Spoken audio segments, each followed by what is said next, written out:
Video like जरूर कर लीजिए और ऐसे वीडियो लगातार फ्री में पाने के लिए चैनल को तुरंत सब्सक्राइब कर लीजिए और बेल आइकन को जरूर टैप कर लीजिए ताकि आगे भी सारे वीडियो आपको मिलते रहे। यूट्यूब में फॉलो करते हैं तो प्लीज ये वाला फ्री टेलीग्राम चैनल जरूर ज्वाइन कर लीजिएगा। सारे नोटिफिकेशन सारे अपडेट यहीं पे आते हैं, ध्यान रखिए। नमस्कार दोस्तों, आज की इस वीडियो में हम लोग बीपीएससी 71 का जो एग्ज़ाम हुआ था उसके पेपर का डिस्कशन करेंगे और पूरे 150 प्रश्नों को देखेंगे कि उनका सही विकल्प क्या था। यह क्लास यूपीपीसीएस प्री वाले अभ्यर्थियों के लिए भी समान रूप से उपयोगी है क्योंकि आपको एक अनुमान मिलेगा कि किस प्रकार के क्वेश्चन देखने के लिए मिलते हैं। तो चलिए शुरू करते हैं आज के इस इंटरेस्टिंग क्लास को। इससे पहले आपको बता दें साथियों कि अगर आप बीपीएससी 72 मतलब 72वीं परीक्षा को टारगेट किए हैं तो इसके कोर्सेज स्टार्ट हो चुके हैं। आप प्ले स्टोर से ज्ञान सर एजुकेशन एप्लीकेशन इंस्टॉल कर सकते हैं और एप्लीकेशन पर ये कोर्सेज चल रहे हैं। इस कोर्स को ज्वाइन करते समय अगर आप कूपन कोड अप्लाई करेंगे ज्ञान सर तो आपको 50% का ऑफ भी मिलेगा और प्राइस मात्र 999 रुपये हो जाएगी।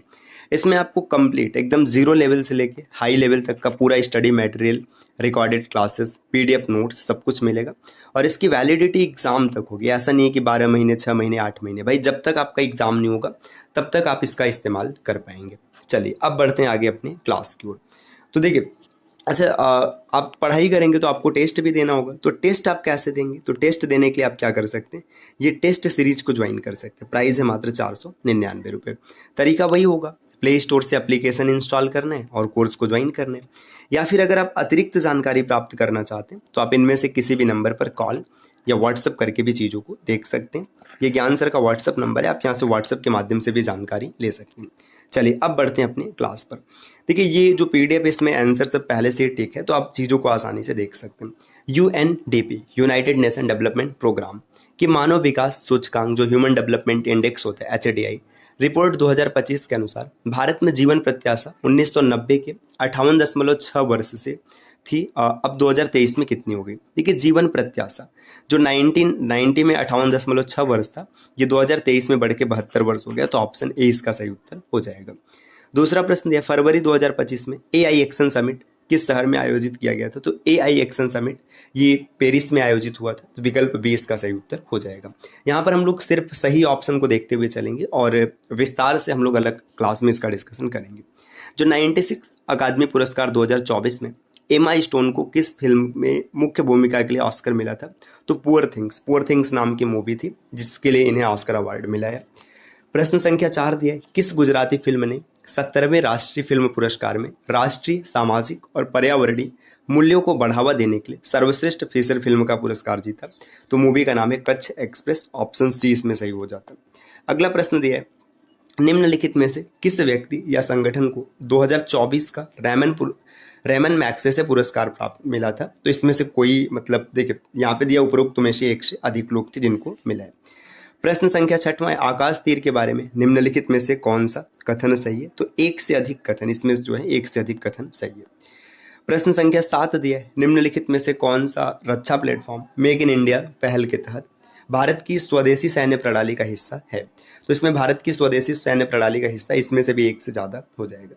अगला है, कौन सा दिन होलोकॉस्ट मेमोरियल डे के रूप में मनाया जाता है? तो 27 जनवरी इस प्रश्न का उत्तर बनेगा।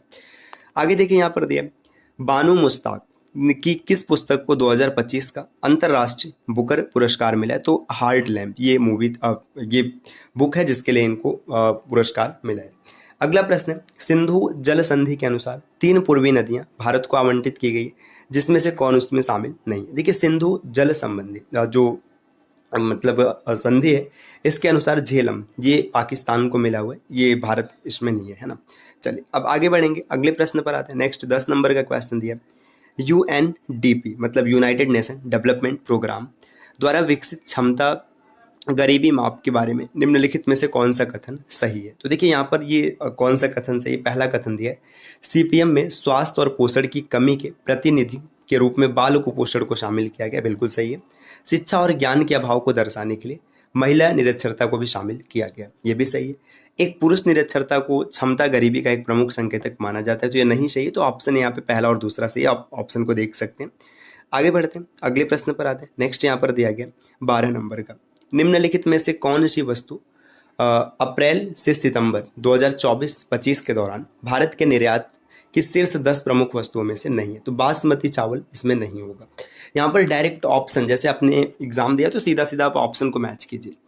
अगला प्रश्न यहाँ पर दिया नेक्स्ट कि भारत वन रिपोर्ट स्थिति 2023 के अनुसार आपको इसमें बताना है। तो देखिए यहाँ पे जो डेटा दिया गया, देखिए देश का कुल वन क्षेत्रफल और वृक्ष आवरण देश के भौगोलिक क्षेत्रफल का 15% है। तो भाई कुल की बात करेंगे तो यहाँ पे 25.17% है। आगे दिया है सबसे बड़े दर्ज वन क्षेत्र वाले शीर्ष 3 जो मतलब वो हैं, तो यहाँ पे डेटा दिया गया, तो आप चीज़ों को देख सकते हैं। चलिए अगले स्लाइड पर आते हैं। नेक्स्ट अगला स्लाइड है 14 नंबर का।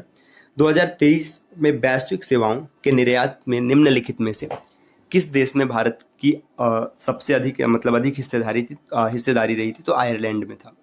अगला प्रश्न यहाँ पर देख सकते हैं कि स्वास्थ्य और परिवार कल्याण मंत्रालय के यूविन पोर्टल के बारे में निम्नलिखित में से कौन सा कथन सही नहीं है? तो उपरोक्त में से कोई नहीं, कोई भी सही नहीं है। आगे 16 नंबर का प्रश्न देख सकते हैं, यहाँ पे दिया किस संगठन ने संयुक्त रूप से आवास और शहरी मामलों के मंत्रालय MOHUA के साथ राष्ट्रीय शहरी नवाचार स्टैक और डिजिटल ब्लूप्रिंट विकसित किया? तो राष्ट्रीय शहरी मामला संस्थान।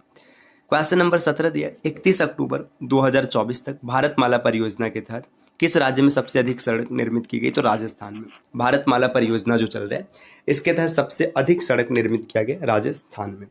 अगले प्रश्न पर आएंगे। प्रश्न संख्या 18 दिया किसान ऋण पोर्टल जो KRP है के शुभारंभ के से पहले किसान ब्याज अनुदान और शीघ्र पुनर्भुगतान प्रोत्साहन योजनाओं के तहत मैनुअल दावे निम्नलिखित में से किस संस्थान को प्रस्तुत करते थे? तो भारतीय रिजर्व बैंक और नाबार्ड। ऑप्शन 20 प्रश्न का उत्तर हो जाएगा। अगला प्रश्न दिया 19 भारत का विदेशी मुद्रा भंडार दिसंबर 2024 के अंत तक बढ़कर लगभग 640 बिलियन अमेरिकी डॉलर हो गया। ये इसका सही उत्तर होगा। अगला प्रश्न है NFSH 5 के अनुसार निम्नलिखित में से किस राज्य ने 2019-20 में 6% से कम आबादी को बहुआयामी रूप से गरीब के रूप में दर्ज किया? तो हिमाचल प्रदेश। आगे देखिएगा प्रश्न संख्या यहाँ पर दिया गया 21 आपको मैचिंग करना है। तो यहाँ पर मैचिंग देख सकते दिखाया गया कि A का मैचिंग 2 से होगा, B का मैचिंग 1 से होगा। तो इस तरीके से आप इसको टिक कर सकते हैं। अगला देखिएगा 23 नंबर है निम्नलिखित में से क्या विज्ञान प्रौद्योगिकी और नवाचार नीति 2020 का परिणाम नहीं था? तो विज्ञान प्रौद्योगिकी और नवाचार नीति 2020 का परिणाम अटल इनोवेशन मिशन ये इसमें शामिल नहीं था। आगे दिया देश के सकल मूल्य वर्धित जो जीवीए है में सूक्ष्म लघु और मध्यम उद्यमों की हिस्सेदारी 2020-21 में 27.3 से बढ़कर 30.1% हो गई है। भारतीय सीमेंट उद्योग के संबंध में निम्नलिखित में से कौन सा कथन सही है? तो यहाँ पे खाली पहला कथन सही है। भारत का लगभग 87% सीमेंट उद्योग राजस्थान, आंध्र प्रदेश और मध्य प्रदेश जैसे कुछ राज्यों में केंद्रित है। नेक्स्ट 26 नंबर का प्रश्न है बिहार में के मिशन दक्ष का प्राथमिक उद्देश्य क्या है? तो ग्रेड स्तरीय दक्षताओं तक पहुंचने के लिए पिछड़ने वाले छात्रों के लिए व्यक्तिगत सलाह प्रदान करना। बिहार स्टार्टअप नीति उपरोक्त में से एक से अधिक। तो आप इन प्रश्नों को आसानी से देख सकते हैं साथियों। देखिए यहाँ पे 28 नंबर का प्रश्न ये रहा, इस पे टिक लगाए आप देख सकते हैं। 28 के बाद ये 29 नंबर का प्रश्न है, ठीक। 29 के बाद ये 30 हो गया, 30 के बाद यहाँ पर 31 है। आप देख सकते हैं यूपी। देखिए अब यहाँ पे महान्यायवादी पॉलिटी का बड़ा सिंपल सा प्रश्न है कि भारत का महान्यायवादी जो अटॉर्नी जनरल होता है राष्ट्रपति को विधिक मामलों में परामर्श देना, है ना। आगे यहाँ पे दिया देखिए नीति निर्देशक एवं गांधीवादी, ये इसमें बताना है ना। तो अनुरूप नहीं है। देखिए ग्राम पंचायत का गठन ये गांधीवादी मतलब था और ग्रामीण क्षेत्रों में कुटीर उद्योगों की प्रोन्नति ये भी था। तो दूसरा और चौथा इस प्रश्न का सही उत्तर हो जाएगा जो कि यहाँ पर विकल्प में टिक भी है। इसी तरीके से आप कंप्लीट देख सकते हैं। भारतीय संविधान के बारे में आपको समवर्ती सूची का विषय कौन सा है ये बताना है ना। इसके बाद ये देखिए कैबिनेट मतलब 36 नंबर का प्रश्न है। 36 के बाद 37 राज्य विधायिका के कार्यवाही के संबंध में बताना है ना। निम्नलिखित कथनों पर विचार करना है। भारतीय संविधान मतलब ये देखिए चीज़ें काफ़ी बेहतर हैं। अगर आप सही तरीके से डेटा को पढ़ेंगे और चीज़ों को सेट करेंगे तो आसानी से आप आंसर बना सकते हैं। पंचायती राज का मुख्य उद्देश्य क्या है? निंदा प्रस्ताव के बारे में बताना है। दिल्ली में उसके राजकीय प्रवेश के अवसर पर किस वायसराय पर एक बम फेंका गया था, है ना। 1911 में कैलिफोर्निया विश्वविद्यालय।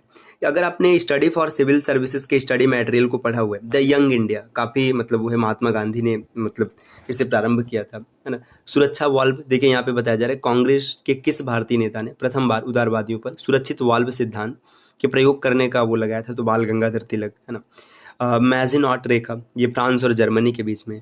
लडंग ये देखिए स्थानांतरित कृषि है। दुनिया की सबसे बड़ी नदी द्वीप माजुली है। हार्मुज, ये पर्शिया की खाड़ी और ओमान की खाड़ी, है ना। तो देखिए ग्राउंड जीरो न्यूयॉर्क में, तमाम मतलब अगर आप चीज़ों को सही तरीके से पढ़ें और थोड़ा सेट करें, मतलब सेट करने का तात्पर्य ये है कि आप चीज़ों को अच्छे से याद करते रहिए, तो आराम से आप प्रश्नों को सॉल्व कर सकते हैं, है ना। लोकटक क्या है? लोकटक एक झील है ना, ये कैबुल लमझाओ मणिपुर में है ना। आगे देखिए यहाँ वाल्मीकि राष्ट्रीय उद्यान, तब चीज़ें बहुत ही आसान है ना। बिहार राज्य का पशु है बैल है ना।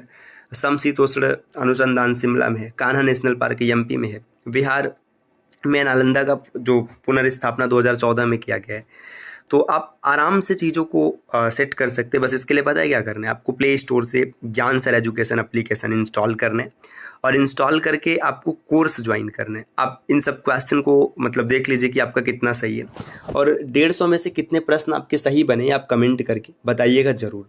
और एक चीज़ ये भी आपको याद रखना है कि अगर आपको 72 मतलब जो 72वीं परीक्षा है उसकी तैयारी करनी, तो उसके लिए आप क्या कर सकते हैं? स्टडी फॉर सिविल सर्विसेज का ये जो कोर्स चल रहा है ना, अभी 72वीं परीक्षा के लिए कोर्स स्टार्ट हुआ है, तो आप उस कोर्स को ज्वाइन कर सकते हैं। बस आपको क्या करना है? प्ले स्टोर से ज्ञान सर एजुकेशन एप्लीकेशन इंस्टॉल करना है, और एप्लीकेशन इंस्टॉल करके वहाँ पर कोर्स ज्वाइन करने से पहले कूपन कोड अप्लाई कीजिएगा। तो कूपन कोड अप्लाई जब करेंगे तो वहाँ पे आपको 50% का डिस्काउंट भी मिल जाएगा। तो आप चाहे टेस्ट सीरीज ज्वाइन कीजिए, चाहे कंप्लीट स्टडी मटेरियल ज्वाइन कीजिए, आपको जो ऑफ़र है तो ऑफ़र मिल ही जाएगा। तो बड़ा ही आसान तरीका है बीपीएससी, यूपी, पीसीएस इन सब एग्जाम को क्रैक करने का। बस आपको क्या करना है? कोर्स को ज्वाइन करना है। तो साथियों ये आप पूरा प्रश्न देख सकते हैं किस प्रकार के प्रश्न आए हैं। बड़ा ही सिंपल सा है, बहुत कठिन प्रश्न नहीं थे। ऐसा नहीं है कि आप नहीं कर पाएंगे, अगर आप पढ़े हैं चीज़ों को तो आप आराम से कर पाएंगे। तो 150 में आपके कितने प्रश्न सही थे आप इसको मैच कर लीजिएगा और कमेंट करके ज़रूर बताइएगा। तो मिलते हैं आपसे नेक्स्ट वीडियो में, तब तक के लिए नमस्कार।